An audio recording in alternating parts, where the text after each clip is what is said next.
연금 입금 알림이 울린 그날을 아직도 잊지 못합니다. 숫자는 정확히 월 300이었습니다. 순간 안도의 한숨이 나왔습니다. 아, 그래도 나는 연금이 있구나.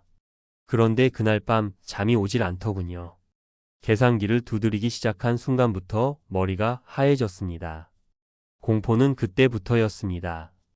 연금이 들어온 날이 안정의 시작이 아니라 노후 붕괴의 출발선이 될 줄은 정말 몰랐습니다. 솔직히 공무원으로 평생을 살면 노후는 어느 정도 보장된다고들 믿잖아요. 저도 그랬습니다. 젊을 때는 월급이 적어도 퇴직 후 연금이 있으니까 버틸 수 있다고 그 말 하나로 수십 년을 참고 버텼습니다. 회식도 줄이고 여행도 미루고 하고 싶은 말 삼키면서 말입니다. 그런데 막상 은퇴하고 연금이 현실이 되는 순간 머릿속에 떠오른 건 기대가 아니라 두려움이었습니다. 이 돈으로 앞으로 몇십 년을 살아야 한다는 사실이 갑자기 무겁게 내려앉았습니다. 월 300이라는 숫자, 직장 다닐 때는 적어 보이지 않습니다. 하지만 은퇴 후의 월 300은 전혀 다른 의미입니다. 의료비, 주거비, 생활비, 경조사비, 예상치 못한 지출까지 하나씩 떠올리다 보면 숨이 막힙니다. 특히 요즘 같은 물가에서는 더 그렇습니다. 젊을 때는 회사가 방패가 되어줬지만 은퇴 후에는 그 방패가 사라집니다. 그 자리에 남는 건 통장에 찍히는 연금 숫자 하나뿐입니다. 제가 만난 첫 번째 사례는 서울에 사는 60대 초반의 전직 공무원입니다. 연금은 저와 비슷한 수준이었습니다. 은퇴 전까지는 그래도 연금 있으니 괜찮다는 말을 입에 달고 살았습니다. 그런데 은퇴 후 2년이 지나자 표정이 완전히 달라졌습니다. 가장 큰 문제는 병원이었습니다. 젊을 때는 몰랐던 고혈압, 당뇨, 관절 문제가 한꺼번에 터졌습니다. 매달 병원비와 약값으로 나가는 돈이 생각보다 컸고 비급여, 치료 한번 받으면 연금의 상당 부분이 사라졌습니다. 그분이 한 말이 아직도 기억납니다. 연금은 고정인데 내 몸은 매년 더 고장 나더라. 그 말이 너무 현실적이어서 아무 말도 못했습니다. 두 번째 사례는 지방으로 내려간 부부입니다. 월 300 연금이면 지방에서는 충분할 거라고 생각했습니다. 실제로 처음 12년은 그랬습니다. 집값도 싸고 생활비도 적게 드니까 오히려 여유롭다고 말했습니다. 문제는 외로움과 관계였습니다. 친구들도 없고 자식들은 멀리 있고 하루 종일 둘이서만 시간을 보내다 보니 사소한 일로 다투는 날이 많아졌습니다. 무료한 시간을 견디기 위해 차를 바꾸고 취미를 시작하고 소소한 소비가 늘어나자 통장은 빠르게 얇아졌습니다.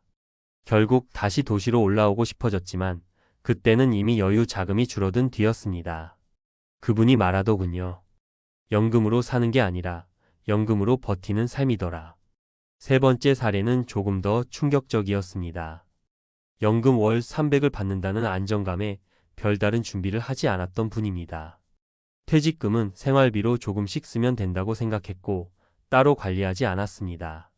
그런데 부모님 장례, 자녀 결혼, 갑작스러운 집 수리 같은 일이 한꺼번에 터졌습니다. 몇 년 사이 퇴직금이 거의 사라졌고 그때부터 연금은 생존비가 되었습니다. 여행은커녕 친구들 모임도 부담이 되어 끊기기 시작했습니다. 그분은 이렇게 말했습니다. 연금이 들어오는 날마다 안심하는 게 아니라 이번 달도 무사히 넘길 수 있을까 걱정부터 하게 됐어요. 이 세 가지 사례를 보면 공통점이 있습니다. 연금 자체가 문제라기보다는 연금만으로 충분할 거라는 믿음이 문제였습니다. 은퇴 전에는 연금이 보너스처럼 느껴지지만 은퇴 후에는 전부가 됩니다. 그 순간 삶의 선택지가 급격히 줄어듭니다. 아프면 참게 되고 하고 싶은 건 미루게 되고 인간관계도 자연스럽게 좁아집니다. 돈이 줄어들면 삶도 같이 줄어드는 경우가 많습니다. 많은 공무원 분들이 이렇게 말합니다. 그래도 연금 없는 사람들보다는 낫지 않냐. 맞는 말입니다. 하지만 비교의 대상이 다른 사람의 불안이어서는 안 됩니다. 중요한 건 내가 앞으로 어떻게 살 수 있느냐입니다. 월 300 연금이 주는 진짜 공포는 당장 굶지 않는다는 안도감 뒤에 숨어 있습니다. 조금씩 아주 조용히 삶의 여유가 사라진다는 점입니다. 은퇴 준비는 숫자 하나로 끝나지 않습니다. 연금 액수만 보고 안심하는 순간 준비는 멈춥니다. 그때부터 붕괴는 서서히 시작됩니다. 생활비 구조를 점검하지 않으면, 건강 비용을 계산하지 않으면, 사람과의 관계를 유지할 계획이 없으면 연금은 안전망이 아니라 최소한의 생존선이 됩니다. 연금 입금 알림이 울리는 그날 진짜 질문은 이거여야 합니다. 이 돈으로 나는 어떤 삶을 살 수 있을까? 그 질문을 피하는 순간 공무원 연금 월 300은 축복이 아니라 시험이 됩니다. 그리고 그 시험은 생각보다 길고 생각보다 냉정합니다. 지금 이 글을 읽고 계신 분이라면, 아직 연금이 시작되기 전이라면 제발 숫자에 속지 마시길 바랍니다. 노후는 연금이 시작되는 날이 아니라 그 연금으로 살아가야 하는 날부터 진짜로 시작되니까요.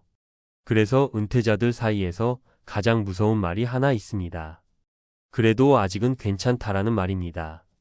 이 말이 나오는 순간 대부분은 이미 위험 구간에 들어와 있는 경우가 많습니다. 아직은 괜찮다는 건 아직 본격적으로 아프지 않았고, 아직 큰 지출이 없었고, 아직 외로움이 폭발하지 않았다는 뜻이거든요. 하지만 노후라는 게 늘 예고하고 오지는 않습니다.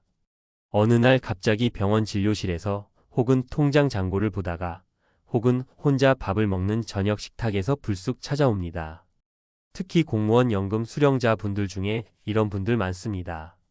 그래도 평생 성실히 살았는데 이 정도는 국가가 책임져 줘야 하는 거 아니냐고요. 마음으로는 충분히 이해됩니다. 하지만 현실은 감정대로 움직이지 않습니다. 연금은 물가를 완전히 따라가지 못하고 개인의 건강 상태도 고려해주지 않습니다. 시간이 갈수록 연금의 체감 가치는 줄어드는데 지출은 반대로 늘어납니다. 이 괴리가 쌓이면 어느 순간부터 생활이 아니라 버티기가 됩니다. 또 하나 많이들 간과하는 게 심리적인 붕괴입니다. 돈이 빠듯해지면 제일 먼저 줄이는 게 사람 만나는 일입니다. 커피 한 잔, 밥 한 끼가 아까워지고 경조사도 부담이 됩니다.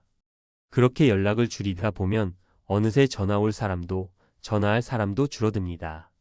이때부터 노후의 고립감이 시작됩니다. 연금은 들어오는데 하루가 너무 길고 대화할 사람이 없어지는 거죠. 많은 분들이 이 단계를 지나면서 이렇게 말씀하십니다. 돈보다 이게 더 힘들 줄은 몰랐다고요. 여기서 중요한 건 이 흐름이 아주 조용히 진행된다는 겁니다. 파산처럼 한 번에 무너지는 게 아니라 매달 조금씩 선택을 포기하면서 무너집니다. 병원 가는 횟수를 줄이고 취미를 접고 사람을 피하고 결국은 스스로를 줄이게 됩니다. 그 결과 연금은 남아있는데 삶의 만족도는 바닥을 칩니다. 그렇다고 답이 없는 건 아닙니다. 다만 방향을 아주 솔직하게 다시 잡아야 합니다.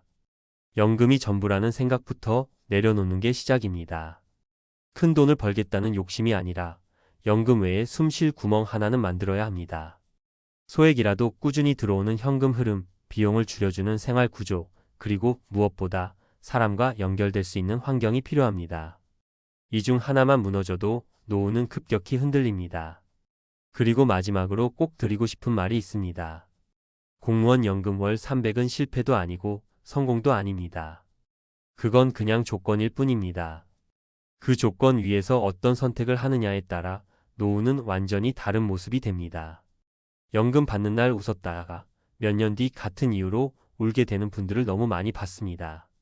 지금 연금을 기다리고 계신 분이든 이미 받고 계신 분이든 오늘 한 번만이라도 냉정하게 물어보셨으면 좋겠습니다.